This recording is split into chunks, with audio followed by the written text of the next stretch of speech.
नमस्कार दोस्तों, welcome back to Curiosity and today we are going to discuss the squad analysis of Kerala Blaster for the season of 2023-24। Kerala Blaster हम सबको पता है कि one of the biggest club in ISL in terms of the fan base wise, but अगर आप उनकी trophy cabinet देखें तो अभी भी खाली है। एंड डेफिनेटली वे जो इतना बड़ा फैन बेस है पिछले 10 सालों से जिस तरह से सपोर्ट कर रहा है, वो भी यहाँ पे इस सीजन उनकी भी एक्सपेक्टेशन होगी कि क्लब इस बार एक ट्रॉफी जरूर जीते। अगर हम कोचिंग स्टाफ की बात करें तो यहाँ पे उन्होंने सर्बियन मैनेजर इवान वुकोवानोविच के साथ ही इस सीजन भी कंटिन्यू करने का सोचा है। एंड इवान वुकोवानोविच के ऊपर इस सीजन काफी ज्यादा प्रेशर होगा, क्योंकि लास्ट सीजन जो यहाँ पे बेंगलुरु एफसी के सामने वॉकआउट का पूरा सीन हुआ था, उससे क्लब को फाइनेंशियली भी काफी बड़ा हिट लगा है।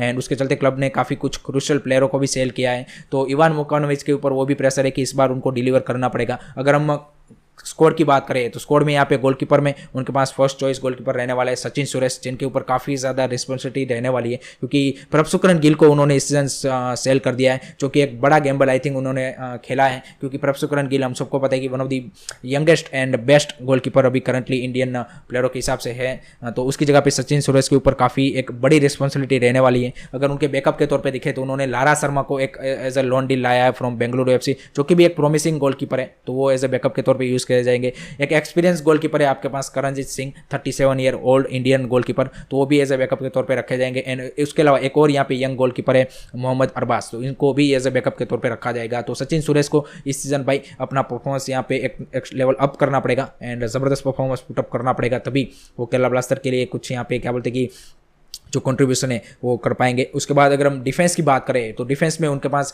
सेंटर बैक में यहाँ पे दो इंडियन सेंटर बैक है, हॉर्मी पाम, जो यहाँ पे लास्ट सीजन उनका भी जबरदस्त परफॉर्मेंस रहा था जब भी उनको मौका मिला है। Young Indian centre back and very promising talent with the ball, very good, so I think he will be also really crucial player in that back line. उसके अलावा उन्होंने एक साइनिंग की है यहाँ पे एक्सपीरियंस इंडियन सेंटर बैक की, प्रीतम कोटाल की फ्रॉम मोहन बगान सुपर जायंट। एंड प्रीतम कोटाल का अगर आप लास्ट सीजन का मोहन बगान के लिए परफॉर्मेंस देखेंगे तो काफ़ी ज़बरदस्त परफॉर्मेंस रहा था। एंड जो आईएसएल कप विनर बने मोहन बगान, उसमें एक क्रूशियल प्लेयर बन के उभरे थे वो, तो definitely he will be also crucial on that back line. अगर हम फॉरेन सेंटर बैक की बात करें तो मार्को लेस्कोविच को उन्होंने यहाँ पे इस सीजन के लिए भी कंटिन्यू किया है, रिटेन किया हुआ है, तो उनके ऊपर भी रिस्पॉन्सिबिलिटी है कि इस बार भी वो एक सॉलिड परफॉर्मेंस वहाँ पे पुटअप करें।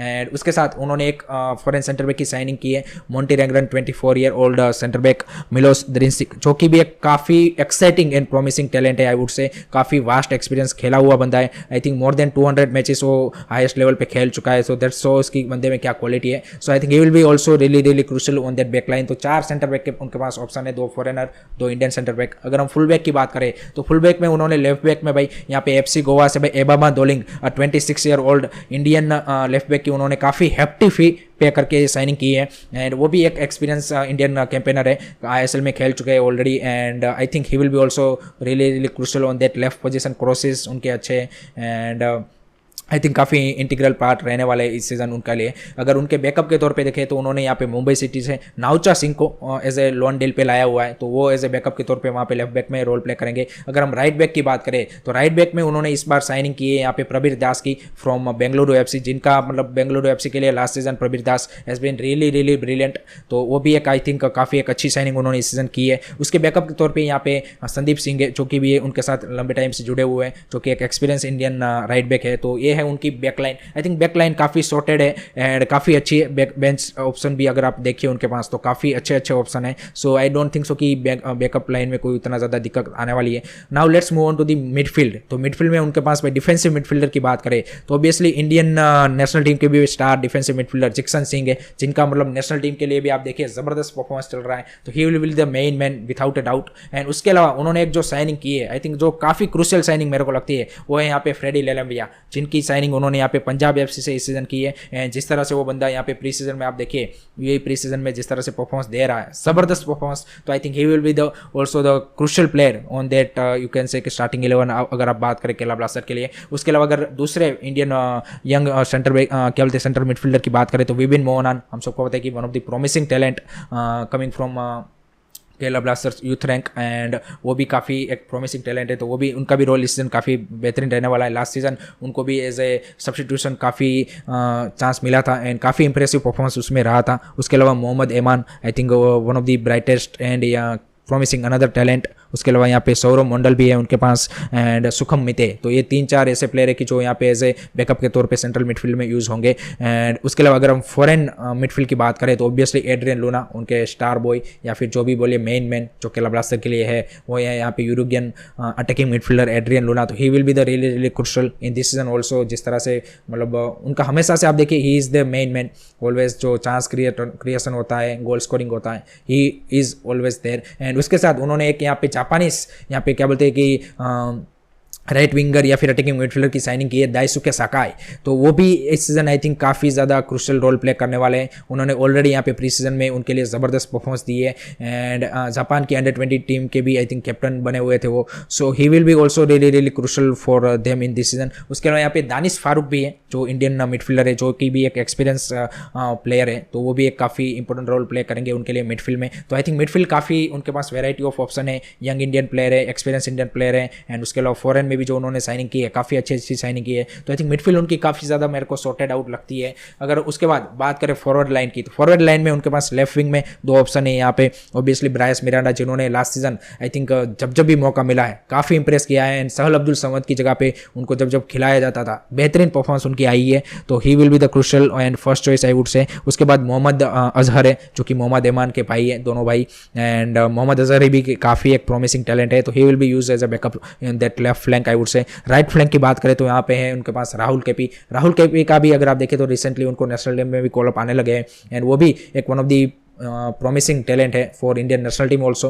एंड केरला ब्लास्टर के लिए भी उनका भी जो रोल है वो इस सीजन काफ़ी क्रुशियल होने वाला है अगर आप देखें तो। फिर उसके अलावा उनके पास है निहाल सुदीस, ये भी एक एज ए उनके एकेडमी के प्रोडक्ट है, वो एज ए बैकअप के तौर पे वहाँ पे होंगे एज ए राइट विंगर अगर हम बात करें तो। उसके बाद स्ट्राइकर की बात करें तो स्ट्राइकर आई थिंक उनके पास काफ़ी इंडियन एंड फॉरेन स्ट्राइकर चारों के चारों काफ़ी इंप्रेसिव हैं। एक तो पहले तो यहाँ पे उनके दिमित्रिस दिमांताकोस जो कि उनके लास्ट सीजन के भी मेन रहे थे, उसके साथ उन्होंने कंटिन्यू किया है ग्रीक सेंटर फॉरवर्ड, तो उनके ऊपर रिस्पॉन्सिबिलिटी काफ़ी ज़्यादा है। उसके अलावा यहाँ पे ऑब्वियसली उन्होंने एक और साइनिंग की है यहाँ पे Ghanaian striker, young striker 22-23 year old Kwame Peprah. तो उन्होंने भी यहाँ पे जो प्री सीजन है अभी रिसेंटली यूएई में प्री सीजन मैचेस है उसमें काफ़ी अच्छी परफॉर्मेंस दी है। एंड उसके अलावा उन्होंने एक स्टार इंडियन सेंटर फॉरवर्ड की साइनिंग की है ईशान पंडिता, जो एक हम सबको पता है कि एक प्रॉमिसिंग इंडियन सेंटर फॉरवर्ड है। सो वो उनका रोल भी इस सीजन काफ़ी क्रुशियल रहने वाला है। एंड उसके अलावा उनके पास विद्यासागर तो है ही है जो लास्ट सीजन आए थे, तो उनका भी काफ़ी प्रॉमिसिंग है। एंड विद्यासागर ने रिसेंटली जो जितने भी प्री सीजन मैचेस खेले हैं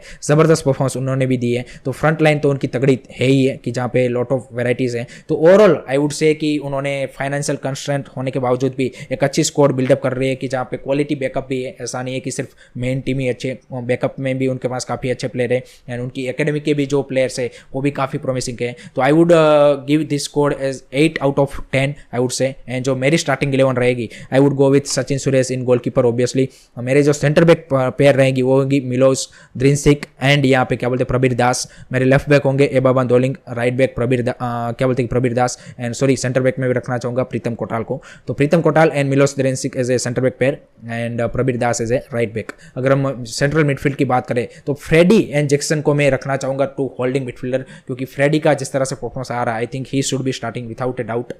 तो Freddy and Jackson as a holding midfielder and उसके आगे यहाँ पे Adrian Luna and Daisuke Sakai को मैं रखना चाहूँगा in that front two line. So I think Adrian Luna is a left midfielder and Daisuke Sakai is a right midfielder. So I think he will be the two in that you can say की scoring chances. And उसके बाद जो 2 striker मेरे रहेंगे वो obviously Dmitry दिमांकाकोस and मैं विद्यासागर को रखना चाहूँगा जिस फॉर्म के साथ वो खेल रहे हैं। I think he should be starting. Ishan Pandita injury के बाद अगर वापस आ जाते हैं तो उनका भी चांस बनेगा। क्वेमे पेपरे को भी आप एज ए बैकअप के तौर पर यूज़ कर सकते हो। तो this will be my starting 11 and I think definitely this season Kerala blaster will do good. And जो मेरा प्रेडिक्शन रहेगा वो रहेगा यहाँ पे कि they will finish in top 6 without a doubt. Play offs में ज़रूर वो खेलेंगे एंड देखते हैं कि क्या इस सीजन वो यहाँ पे कोई ट्रॉफी अपने नाम कर पाते हैं कि नहीं कर पाते, वो देखना इंटरेस्टिंग सा रहेगा। एंड उनके लिए जो की प्लेयर रहने वाले ऑब्वियसली उसमें एड्रियन लूना तो हमेशा से रहते ही रहते हैं, लेकिन आई थिंक जो फ्रेडी उन्होंने साइनिंग किया है वो मेरे को लगता है कि उनके लिए एक एक्सपेक्टर इस सीजन साबित होने वाले हैं। So let me know guys आपका क्या प्रेडिक्शन है for this Kerala blaster squad and किस तरह से वो परफॉर्म करेंगे,